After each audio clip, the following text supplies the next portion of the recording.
नमस्कार, मैं हूं आपके संग नित्यम मंत्र यंत्र तंत्र वास्तु के विशेष कार्यक्रम के साथ। हम सब अपने जीवन में बहुत सारा धन कमाना चाहते हैं। अगर धन आपके पास हो तो जीवन के सारे सुख सुविधा आपके पास उपलब्ध होता है। शास्त्रों में वर्णित है, गरीबी और दरिद्रता से बड़ा और कोई दुख नहीं होता। आप जो काम करते हैं वो काम करते रहिए। साथ में जो चीज़ मैं बता रहा हूँ, ये चीज़ अगर आप करते हैं तो धन आपके पास आने लगते हैं। हमारे शास्त्रों में देवी लक्ष्मी को प्रसन्न करने के लिए कुछ पाठ बताए गए हैं, जैसे श्री सूक्तम का पाठ, लक्ष्मी सूक्त है, कनकधारा स्तोत्र है। इसके साथ साथ अपने जीवन में कुछ चीज़ आपको अपने दिनचर्या में अवश्य ही अपनाना चाहिए। अगर आप ये चीज़ अपने जीवन में, दैनिक जीवन में शामिल करते हैं तो धन आने के नए नए रास्ते खुलते हैं। धन पाने के कई उपाय बताए गए हैं, लेकिन हर कोई चाहता है कि कोई एक सटीक उपाय जो आसान हो और आपके द्वारा किया जा सके। ये उपाय मैं आपको बता रहा हूँ। अगर आप ये उपाय करते हैं तो निश्चित रूप से आपके जीवन में धन आने लगता है। तो बने रहिए हमारे साथ, हम आपको बताएंगे।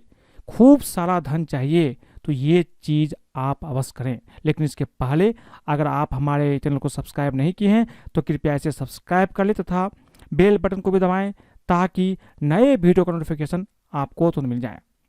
आज जो चीज़ मैं आपको बता रहा हूँ, आप एक से ज़्यादा चीज़ भी कर सकते हैं, लेकिन एक चीज़ आप पकड़ लीजिए और इसको आप करते रहिए। निश्चित रूप से आपको धन की प्राप्ति होगी। यहाँ एकदम आपको सरल उपाय बताए जा रहे हैं। आप अपनी सुविधा से किसी एक को अपना सकते हैं और एक से ज़्यादा भी कर सकते हैं। बस एक ही शर्त है, आप इसका नियमित रूप से पालन करें। सबसे पहला चीज़ है, प्रतिदिन शिवलिंग पर जल, बेल पत्र और अक्षत आप अर्पित करें। लेकिन आपको बेल पत्र हर दिन उपलब्ध नहीं हो पाएगा, तो कम से कम आप शिवलिंग पर जल और अक्षत अवश्य ही चढ़ाइए। अब यह है कि आपको शिवलिंग कहाँ मिलेगा। एक चीज़ है कि आपके आसपास कोई मंदिर है तो मंदिर में जा कर के आप जल और अक्षत और बेलपत्र उपलब्ध हो तो बेलपत्र अर्पित कीजिए। नहीं तो आप अपने घर में ही शिवलिंग की स्थापना कर सकते हैं।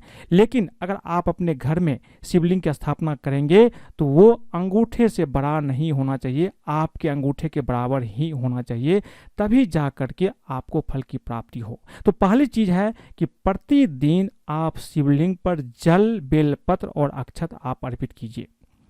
दूसरी चीज है, महालक्ष्मी और भगवान विष्णु की पूजा आप रोजाना करें। अब आपको यह है कि पूजा कैसे करना है।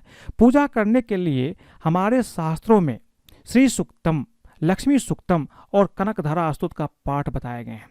अगर आप ये पाठ नहीं कर सकते हैं तो महालक्ष्मी और विष्णु भगवान की एक संयुक्त मंत्र है, इस मंत्र का जाप करके भी आप पाठ कर सकते हैं।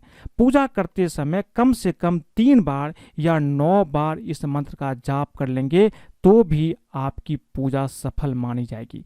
ये मंत्र है, ओम ह्रीं श्रीं लक्ष्मी वासुदेवाय नमः। तो आप दूसरी चीज, महालक्ष्मी और भगवान विष्णु की पूजा करें, इस मंत्र का जाप करें जो मंत्र मैंने आपको बताए हैं। इसके साथ साथ अगर हो सके तो सप्ताह में कोई एक व्रत आप रखिए। जैसे सोमवार का व्रत रखेंगे तो इससे क्या होगा, धन के कारक चंद्रमा प्रसन्न होंगे। मंगलवार का अगर आप व्रत रखते हैं तो इससे बजरंगबली प्रसन्न होते हैं। बुधवार का व्रत रखेंगे तो भगवान गणेश प्रसन्न होते हैं, और गुरुवार का व्रत करेंगे तो भगवान विष्णु प्रसन्न होते हैं।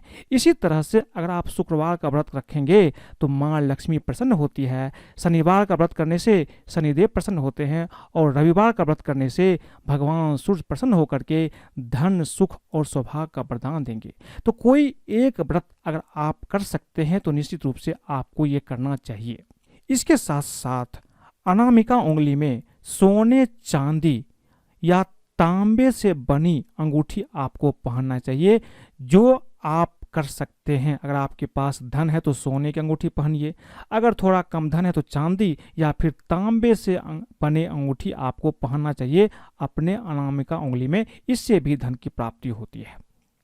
शाम के समय किसी भी नज़दीकी मंदिर में आपको दीपक अवश्य जलाना चाहिए। अगर आपके आसपास कोई मंदिर है तो आप बहुत भाग्यशाली है। वहाँ जा कर के शाम के समय हर रोज आप एक दीपक जलाइए। पूर्णिमा के दिन आपको माता लक्ष्मी, भगवान विष्णु की पूजा करना चाहिए। साथ में चंद्रदेव का भी पूजन आपको करना चाहिए। हर पूर्णिमा पर अगर आप ये करें तो बहुत अच्छा रहेगा।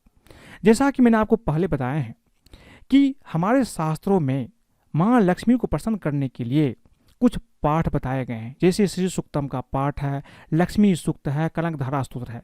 इनमें से जो पाठ आपको आसान लगे, ये पाठ कम से कम आप शुक्रवार के दिन अवश्य कीजिए। अगर आप हर शुक्रवार को ये पाठ नहीं कर सकते हैं तो जिस दिन पूर्णिमा की तिथि होती है उस दिन आपको शाम या रात के समय में ये पाठ अवश्य ही करना चाहिए। अगर आप लगातार चाहते हैं कि आपके पास धन बना रहे, धन आता रहे, एक चीज का ध्यान और रखिए, किसी की बुराई आप मत कीजिए। बुराई करने से आपको बचना चाहिए। पूर्णतः आपको धार्मिक आचरण भी करना चाहिए।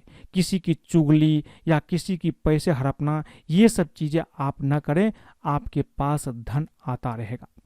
आज हम आपको देवी लक्ष्मी को प्रसन्न करने के लिए श्री सूक्तम का पाठ भी बताएंगे।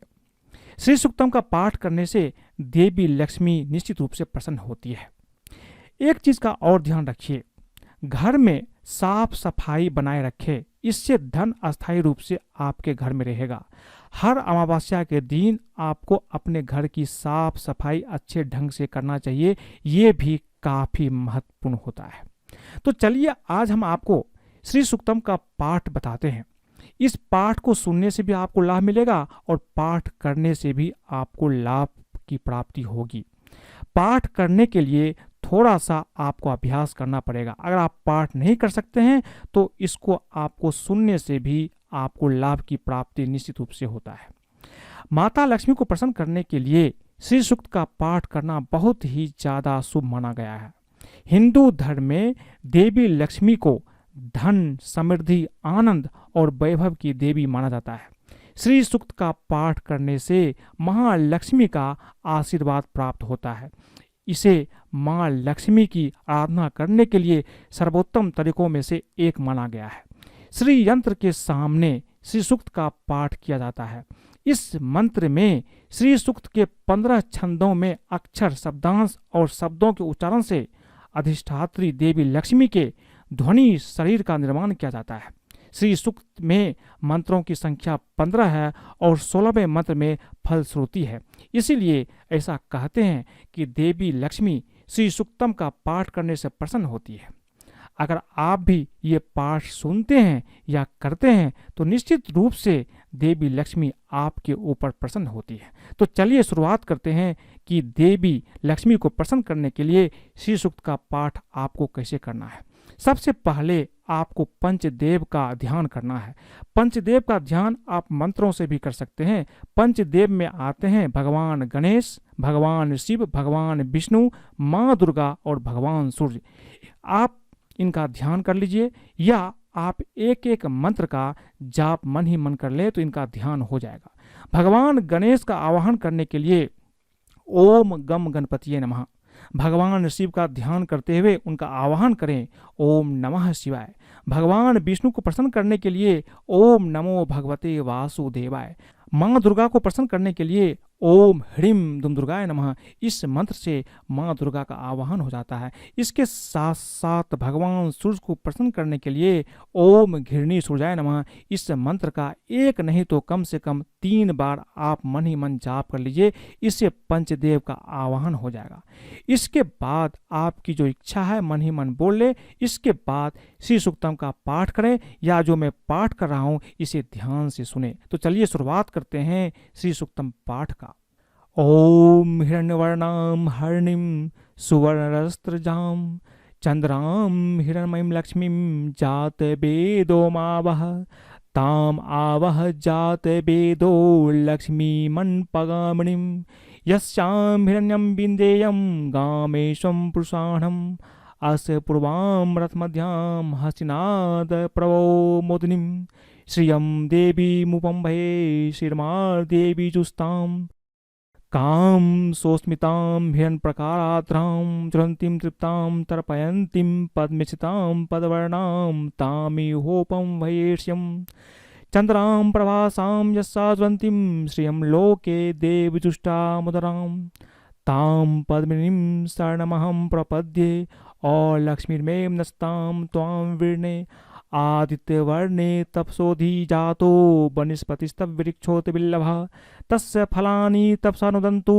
या अन्तरा यास्य बाह्यो लक्ष्मी उपेतु मा देवसखः कीर्तिस्मणिना सह प्रादुर्भूतस्मिन् राष्ट्रस्मिन् कीर्तिमृतिं ददातु मे क्षुप्तिपाशामलां ज्येष्ठां लक्ष्मी नास्यामहम् अभूतिं समृद्धिं च सर्वां निर्नुद्मे गृहात् गन्धत्वरां दुराधर्षां नित्पुष्टां करीश्रीं ईश्वरीं सर्वभूतानां तामिहोपं भये श्रियं मनसा कामाकुन्तीं वाच सत्यं सीमहि पशूनां रूपमनस्य मयि श्रिय श्रयन्ताय स कर्दमेन प्रजा भूता मयि सम्भवकृतं श्रियं वासे मे कुले मातरं पदमामलिनीम् आपः सृजन्तु अस्निग्धानि चिक्लितवसमे गृहे नीचे देवीं मातरं श्रियं वासे मे कुले आर्द्रां पुष्करणीं पुष्टिं पिङ्गलां पदमालिनीं चन्द्रां हिरण्मयीं लक्ष्मीं जातवेदो मावह आर्द्रां यः कर्णीं यष्टिं सुवर्णां हेममालिनीं सूर्यां हिरण्मयीं लक्ष्मीं जातवेदो मावह ताम आवह जात वेदो लक्ष्मीमन्पगामणिं यस्यां हिरण्यं प्रभुतं गावो दासो श्वान विन्देयं पुषाहणं यः शुचिप्रतो भूत्वा जुहुयादच्यवनवहं सूक्तं पंचदशश्च श्रीकाम शतम जपेत। इस तरह से अगर आप श्री सूक्तम का पाठ करते हैं या सुनते हैं तो माता लक्ष्मी आपके ऊपर अवश्य ही प्रसन्न होती है। आज मैंने आपको जो चीज़ बताए हैं उसमें से आप एक से ज़्यादा चीज़ भी कर सकते हैं, लेकिन कम से कम आप एक चीज़ आप अपने जीवन में अपना लीजिए, उसे पकड़ करके रखिए, उसी चीज़ को हमेशा करते रहिए, निरंतर करते रहिए। निश्चित रूप से देवी लक्ष्मी आपके ऊपर प्रसन्न हो जाएगी। अगर आपको ये वीडियो पसंद आए तो कृपया इसे लाइक करें, सब्सक्राइब करें, फेसबुक पर फॉलो करें तथा अपने दोस्तों सगे संबंधियों के साथ भी शेयर करें ताकि वो भी इस उपाय को करते हैं तो उसके जीवन में भी बहुत सारा धन की प्राप्ति होगी। आज के लिए बस इतना ही। धन्यवाद।